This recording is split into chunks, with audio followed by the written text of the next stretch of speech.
Hello friends, मैं are के sir. मैं एक बार फिर से आपका बहुत बहुत स्वागत करता हूं दोस्तों अपने इस यूट्यूब के प्लेटफॉर्म पे जिसका नाम है हिंदी प्रैक्टिस किंग। तो साथियों, पिछले वीडियो में थोड़ा सा टेक्निकल ग्लिच हो जाने के कारण वीडियो रुक गई थी, तो चलिए वहीं से प्रारंभ करते हैं। प्रश्न है, जयशंकर प्रसाद की काव्य कृतियों का सही अनुक्रम क्या है? इनकी प्रथम रचना कौन है, दूसरी रचना कौन है, तीसरी रचना कौन है, पूरी तरह से क्रम से आपको बताना है। ऑप्शन बिल्कुल लगा हुआ है, 4 रचनाएं दी गई हैं, लहर, आंसू, उर्वशी और झरना। इसी को आगे पीछे करके प्रश्न बनाया गया है। तो बताइए इस प्रश्न का सही जवाब क्या होगा? तो इस प्रश्न का सही जवाब तो ऑप्शन सी हो जाएगा। उर्वशी पहले रचें, इसके बाद इन्होंने झरना को रचें, इसके बाद आंसू को, उसके बाद लहर को। इस तरह से इस प्रश्न का सही जवाब तो सी हो जाएगा। लेकिन आइए हम लोग क्रमशः इनकी सारी रचनाएं को हम लोग देख लेते हैं। जितनी भी इनकी रचनाएं हैं एक दूसरे पेज पे बिल्कुल क्रमवार तरीके से देख लेते हैं, ताकि जयशंकर प्रसाद को आज हम लोग निपटा दें। चलिए, जयशंकर प्रसाद की रचनाओं को हम लोग देख रहे हैं, तो हेडिंग लगा लीजिए जयशंकर प्रसाद। जयशंकर प्रसाद की रचनाओं के बारे में हम लोग देखेंगे, कितनी रचनाएं हैं, कौन सी रचनाएं हैं। तो इनकी पहली रचना है उर्वशी। कौन सी एक रचना इनकी? उर्वशी है। और उर्वशी कब रचे थे? तो 1909 ईस्वी में रचे थे, याद रखिएगा। इसके बाद इन्होंने वन मिलन नाम रचना रहे। कौन? वन मिलन। वन मिलन कब रचे थे? तो वन मिलन रचे थे 1909 ईस्वी में ही। इसके बाद इन्होंने प्रेम राज्य रचा। कौन सा? प्रेम राज्य। और प्रेम राज्य कब रचे थे? तो यह रचे थे 1909 ईस्वी में। इसके बाद इन्होंने रचना की शोकोच्छ्वास की। क्या नाम है उसका? शोकोच्छ्वास। और इसका रचनाकाल कब है? तो इसका रचनाकाल 1910 ईस्वी है। यह सारी रचनाएं ईस्वी में है, याद रखिएगा। इनकी अगली रचना है अयोध्या का उद्धार। कौन सी रचना है? अयोध्या का उद्धार। और यह कब रचित है? यह रचित है 1910 ईस्वी में। कब? 1910 ईस्वी में, याद रखिएगा। इसके बाद इनकी अगली रचना है वह ब्रुवाहन। कौन सा है? तो वह ब्रुवाहन इनकी एक रचना है। और इसका रचनाकाल कब है? तो इसका रचनाकाल है 1911 ईस्वी में। कब है? 1911 ईस्वी में। इसके बाद कानन कुसुम नामक रचना रचे थे। कौन रचना? कानन कुसुम नाम की। और इसका रचनाकाल कब है? तो इसका रचनाकाल है 1913 ईस्वी। कब? 1913 ईस्वी, याद रखिएगा। इसके बाद अगली इनकी रचना है प्रेम पथिक। कौन सी रचना है? प्रेम पथिक नाम की रचना है। और इसका रचनाकाल कब है? तो इसका रचनाकाल है 1914 ईस्वी में। इसके बाद इनकी अगली रचना है महाराणा का महत्व। कौन सी एक रचना इनकी है? इनकी अगली रचना है, दूसरे कलर में हम लोग ले लेते हैं, महाराणा का महत्व। कौन सा है? तो महाराणा का महत्व। महाराणा का महत्व। और यह कब रचित है? तो यह रचित है 1914 ईस्वी में। कब रचे थे? 1914 ईस्वी में। इसके बाद चित्राधार है। कौन सा है? चित्राधार। और चित्राधार का रचनाकाल कब है? तो 1918 ईस्वी है। इसके बाद झरना नाम की रचना रची थी, झरना। और झरना का रचनाकाल 1918 ईस्वी है। इसके बाद आंसू नामक रचना रचे थे। आंसू तो आप लोग को ज्ञात ही होगा, मैं बताया हूँ। 25 साल का कोई व्यक्ति या युवक या युवती रोती है तो अच्छा नहीं दिखाई देती है या देता है। तो कब रचित है? 1925 ईस्वी में। इसके बाद अगली रचना इनकी लहर है। लहर कब है? लहर है 1933 में। 1933। लहर ऐसे ही ना आती है, ऐसे ऐसे, इससे 1933, याद रखिएगा। इनकी लास्ट रचना कौन सी है? तो कामायनी है। कामायनी की रचनाकाल कब है? तो 1935 ईस्वी है, याद रखिएगा। ये सारी रचनाएं किनकी है? जयशंकर प्रसाद की। तो हम लोग जयशंकर प्रसाद को पूरी तरह से पोस्टमार्टम कर लिए। चलिए अगले प्रश्नों की ओर बढ़ चलते हैं। तो इस तरह से उर्वशी क्या हो जाएगा? ऑप्शन सी राइट आंसर हो जाएगा। अगला प्रश्न है, सुमित्रा नंदन पंत के निम्नलिखित काव्य संग्रहों को उनके प्रकाशन वर्ष के अनुसार सुमेलित कीजिए। पल्लव, बीड़ा, गुंजन और स्वर्ण किरण दिया गया प्रश्न है, इसको मिलान करना है। तो देखते हैं। पल्लव कब रचे थे? 1928 ईस्वी में। कब? 1928 ईस्वी में। कब रचे थे? 1928, यानी चौथे ऑप्शन में चला जाएगा। इसके बाद बीड़ा, बीड़ा कब रचे थे? तो यह 1 साल पहले ही रच दिए थे, 1927 ईस्वी में। इसके बाद गुंजन, गुंजन कितने साल की थी? तो यह 32 साल की थी, ऑप्शन बी में चला जाएगा। इसके बाद स्वर्ण किरण कब है? तो स्वर्ण किरण है 1947 ईस्वी में। कब है? 1947 ईस्वी में। बच गया कौन? 1936। तो 1936 में कौन सा रचित है? आप लोग बताइए। इनका एक रचना 1936 में भी है, बताइए कौन सी है। बाकी इस तरह से हम लोग देख रहे हैं पहले का 4 नंबर, पहले का 4 नंबर ऑप्शन बी में है। किस में है? बी में है। ए में भी नहीं है, सी में भी नहीं है, डी में भी नहीं है, तो किस में है? बी में। Option B is the right answer हो जाएगा। अगला प्रश्न है, गीत गुंज किस कवि की रचना है? क्या निराला की है, या पंत की है, या रामकुमार वर्मा की है, या फिर महादेवी वर्मा की है? तो इसका सही जवाब हो जाएगा गीत गुंज किनकी रचना है? निराला जी की है। किनकी रचना है? गीत गुंज निराला जी की है। और गीत गुंज रचे थे कब? तो 1954 में इसका रचना काल है, याद रखिएगा। गुंजन सुमित्रा नंदन पंत द्वारा रचित कब रचित है? 1932 में। महादेवी वर्मा के द्वारा शांति गीत 1936 में। रामकुमार वर्मा के द्वारा चित्ररेखा 1935 में, याद रखिएगा। अगला प्रश्न है, पंत के काव्य रचनाओं का सही क्रम क्या है? वहाँ पे दे दिया जयशंकर प्रसाद को और यहाँ पे दे दिया सुमित्रा नंदन पंत को। तो चलिए हम लोग प्रसाद के साथ साथ पंत का भी उसी तरह पोस्टमार्टम कर देते हैं जिस तरह से जयशंकर प्रसाद का किया गया था। चलिए इस प्रश्न का सही जवाब मैं बता दे रहा हूँ, ऑप्शन बी है, पल्लव गुंजन युगांत ग्राम्या। बाकी हम लोग चलिए पोस्टमार्टम इनका भी कर लेते हैं। चलिए यहाँ पे हम देखते हैं प्रकृति के सुकुमार कवि सुमित्रा नंदन पंत के बारे में बात हो रही है। इनकी रचनाओं के बारे में क्रमशः हम लोग बिल्कुल देखेंगे। तो इनकी पहली रचना है उच्छ्वास। कौन सी है? उच्छ्वास है। और उच्छ्वास कब रचित है? तो उच्छ्वास रचित है 1920 में। इसके बाद अगली इनकी रचना है ग्रंथि। कौन सी रचना है? ग्रंथि। ग्रंथि कब रचित है? ग्रंथि 1920 में रचित है। कब रचित है? 1920 में ही। इसके बाद बीड़ा रचित है। कौन सी रचना थी? बीड़ा 3 नंबर पे। कब रचित है? 1927 ईस्वी में। इसके अलावा पल्लव रचित है। पल्लव, पल्लव कब रचित है? तो यह रचित है 1928 ईस्वी में। इसके अलावा गुंजन है। कौन सा है? गुंजन। और गुंजन कब रचित है? 1932 ईस्वी में। इसके अलावा युगांत रचित है। कौन सा है? युगांत। इसी से छायावाद का अंत माना जाता है और यह रचित है 1936 ईस्वी में। इसके अलावा युगवाणी रचित है।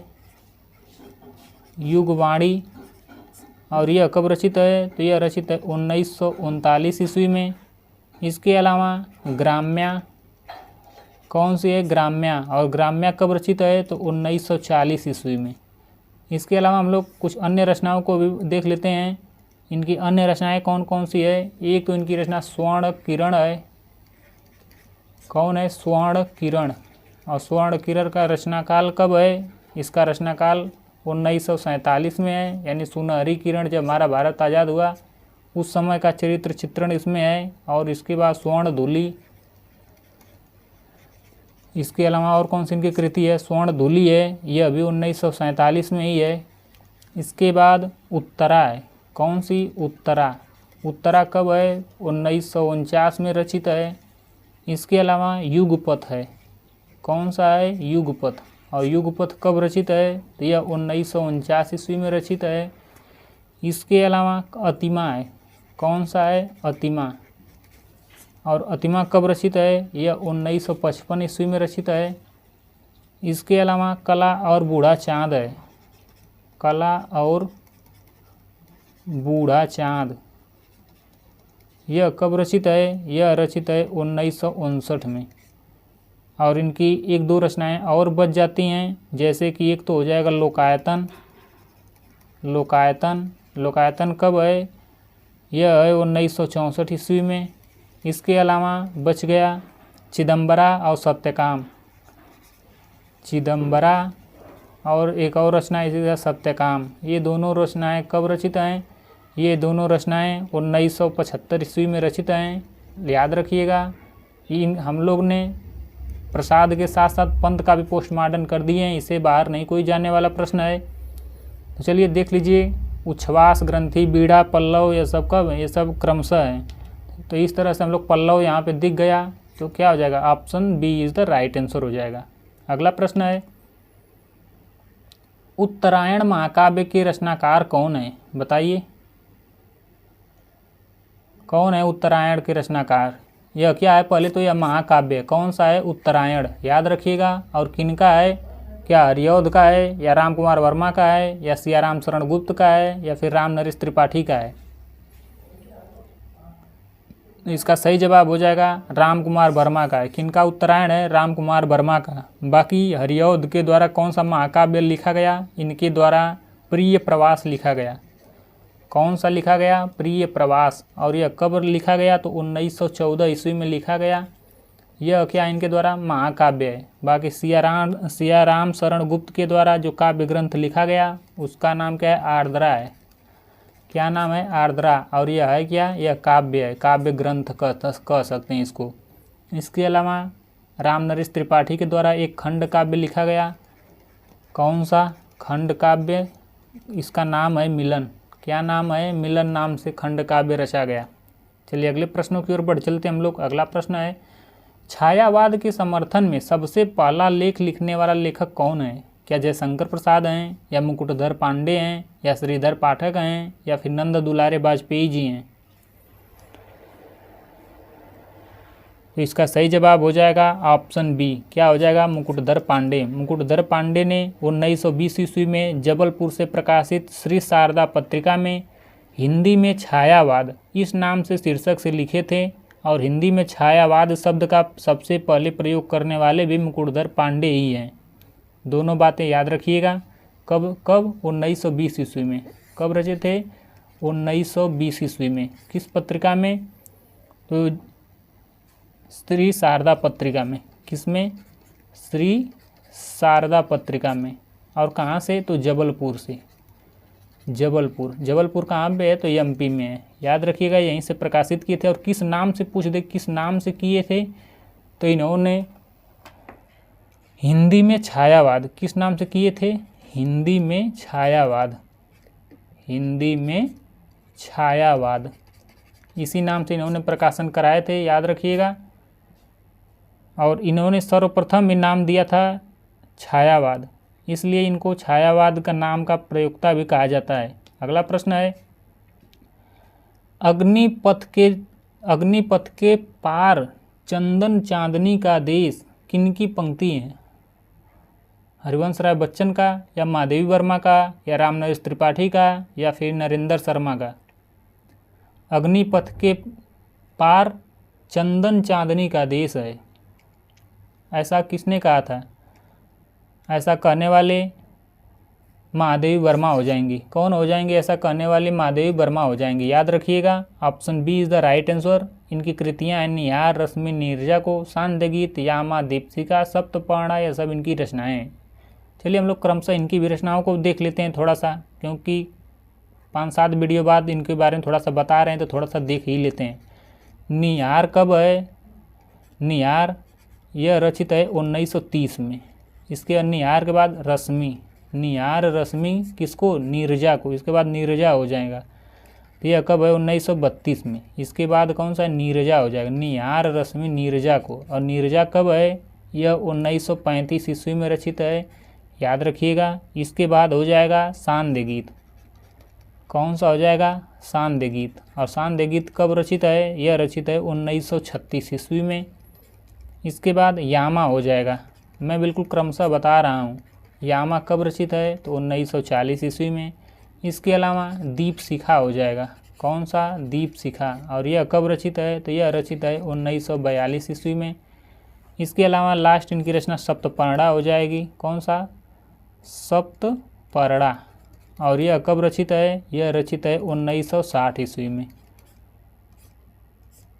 चलिए अगले प्रश्नों की ओर बढ़ चलते हैं हम लोग। अगला प्रश्न है, अंग्रेजी स्वच्छंदतावादी काव्य का प्रभाव हिंदी की किस काव्य धारा पर दिखाई देता है? बिल्कुल मोस्ट इंपॉर्टेंट यह प्रश्न है। अंग्रेजी स्वच्छंदतावादी के बारे में बात किया है, क्या प्रगतिवादी पे या प्रयोगवादी पे या छायावादी पे या फिर नई कविता पे, किस पे प्रभाव दिखाई देता है? और स्वच्छंदतावादी छायावाद में इसको कहते हैं रोमांटिज्म। क्या कहते हैं? रोमांटिज्म कहते हैं। तो इसका भी सही जवाब आप लोग कर ही ले जाएंगे, छायावाद। और कब से कब तक छायावाद माना जाता है? तो 1918 से 1936 तक माना जाता है छायावाद, याद रखिएगा। अगला प्रश्न है, छायावाद की निम्नलिखित विशेषताओं के बारे में बताना है। यहाँ नीचे कूट भी दिया है, कौन कौन सी विशेषताएं छायावाद की हैं। तो चलिए प्रारंभ करते हैं। पहला ऑप्शन है आत्म अनुभूति की अभिव्यक्ति, खुद की अनुभूति के बारे के अभिव्यक्ति करना, बताना या लिखना छायावाद है, बिल्कुल सत्य बात है। साम्राज्यवाद के प्रति विद्रोह, बिल्कुल भाई सही बात है। साम्राज्यवाद के प्रति विद्रोह बिल्कुल था, यह भी सत्य बात है। जहाँ पॉजिटिव बात मिले बिल्कुल सत्य मान लीजिए, निगेटिव बात आए कट कर दीजिए। सौंदर्य के प्रति अत्यधिक आकर्षण, बिल्कुल भाई सुमित्रा नंदन पंत इसी से रिलेटेड हैं, छायावाद से। और जानते हैं प्रकृति के सौंदर्य के बिल्कुल चित्रात्मक करते हैं, सत्य बात है। छायावाद रहस्यवाद का पर्याय है। यहाँ पे पर्याय न दिया रहता था तो सही हो जाता, लेकिन पर्याय दे दिया कि रहस्यवाद का ही ठीक रूप है, तो यह तो गलत हो जाएगा। अगर पर्याय न रहता कि रहस्यवाद में इसमें रहस्यवाद पाया जाता है, गूढ़ पाया जाता है, तो सत्य बात हो जाए, लेकिन वह दिया कि रहस्यवाद का ही पर्याय है, तो ये तो गलत हो जाएगा। तो ऑप्शन इस तरह से हम लोग देख रहे हैं, सभी सही तो होगा नहीं, एक तो गलत हो गया। तो इस तरह से पहला दूसरा तीसरा किस में? डी वाले में है, पहला दूसरा और तीसरा। Option D is the right answer हो जाएगा। अगला प्रश्न है, रचनाकाल की दृष्टि से सही क्रमशः लगाना है। कुकुरमुत्ता, दीपशिखा, पल्लव और कामायनी, बिल्कुल मिक्स रचनाएं, अलग अलग रचनाकार की आपको बताना है। कुकुरमुत्ता कब रचित है? तो यह रचित है 1942 में। और किनके द्वारा रचित, आप लोग समझ ही गए होंगे किनके द्वारा रचित है, निराला के द्वारा। इसके अलावा दीपशिखा, सप्तपर्णा, यामा, आप लोग समझ गए होंगे किनके द्वारा रचित है। यह भी 1942 में रचित महादेवी वर्मा के अनुसार है। किनकी है? महादेवी वर्मा की। बाकी पल्लव 1928 में ईस्वी रचित, आप लोग समझ सकते हैं किनकी है, सुमित्रा नंदन पंत की। बच गई कामायनी, आप लोग पता ही है जयशंकर प्रसाद के द्वारा रचित कामायनी 1935 में रचित है। तो इस तरह से हम लोग देख लेते हैं इस प्रश्न का सही जवाब क्या हो जाएगा। इस प्रश्न का सही जवाब हो जाएगा ऑप्शन डी वाला। सबसे पहले कौन सा? पल्लव, फिर कामायनी, फिर दीपशिखा, फिर Kukurmutta. Option D is the right answer हो जाएगा। बाकी कामायनी को छायावाद का उपनिषद कहा जाता है, इसमें त्राटंग छंद पाया जाता है। और छायावाद का उपनिषद करने वाले कौन हैं? तो शांति प्रिय द्विवेदी हैं, याद ही रख सकते हैं। और कामायनी में समरसतावाद, आनंदवाद से प्रभावित यह रचना है, 15 सर्गों में रचित है, त्राटंग छंद है, शांत रस है, बिल्कुल सत्य बातें हैं। अगला प्रश्न है, जूही की कली कविता की कवि कौन है? जूही की कली, जूही कितने साल की है? 16 साल की कली है। कितने साल की कली है? 16 साल की। ऐसे ट्रिक्स आप लोग याद रख सकते हैं। तो कब रचित है? 1916 ईस्वी में रचित है। और किनके द्वारा रचित है? तो जूही कैसी है? बहुत निराली है। कैसी है? निराली है, अर्थात निराला के द्वारा रचित है। तो option B is the right answer हो जाएगा। बाकी लगे हाथ हम लोग सुमित्रा नंदन पंत को भी देख लेते हैं। पंत की 1916 में गिरजे का घंटा रचे थे, और प्रसाद जी 1906 में सावन पंचक नाम से रचे थे। महादेवी वर्मा जाग बेसुध जाग के नाम से रची थी। यह सब कविताएं इन लोगों की हैं। अगला प्रश्न है, प्रसाद के द्वारा रचित प्रलय की छाया की विषय वस्तु के केंद्र में क्या है? क्या महाराणा प्रताप का पराभव है, या पद्मिनी का अग्निदाह है, या फिर जल प्रलय है, या फिर रानी कमलावती का पश्चाताप है? तो इसका सही जवाब हो जाएगा रानी कमलावती का पश्चाताप है। किसमें? प्रलय की छाया में। नाम ही देख रहे हैं प्रलय, प्रलय की छाया में क्या है? रानी कमलावती का पश्चाताप है, बिल्कुल याद रखिएगा। इस कविता में अलाउद्दीन गुजरात के गुर्जर नरेश को पराजित करके उनकी पत्नी कमलावती को दिल्ली ले आता है, जहां रानी बंदी के रूप में पश्चाताप करती हुई जीवन व्यतीत करती है। यह रचना प्रथम बार 1931 ईस्वी में हंस पत्रिका में प्रकाशित हुई थी, और इसके बाद लहर जो 1933 ईस्वी में काव्य संग्रह के रूप में इसको संग्रहित किया गया। याद रखिएगा। इस प्रश्न का सही जवाब ऑप्शन डी हो जाएगा। अगला प्रश्न है, तो साथियों आज का सफ़र हम लोग का यहीं तक रहा। कल फिर नए प्रश्नों के साथ मैं प्रस्तुत होऊंगा एक बार फिर से। तो आज के लिए बस इतना ही। अपने आर के सर को इजाज़त दीजिए दोस्तों। अगर वीडियो अच्छा लग जाए या लग रहा हो या हेल्पफुल लग रहा हो तो लाइक शेयर एंड सब्सक्राइब करना बिल्कुल ना भूलिएगा दोस्तों।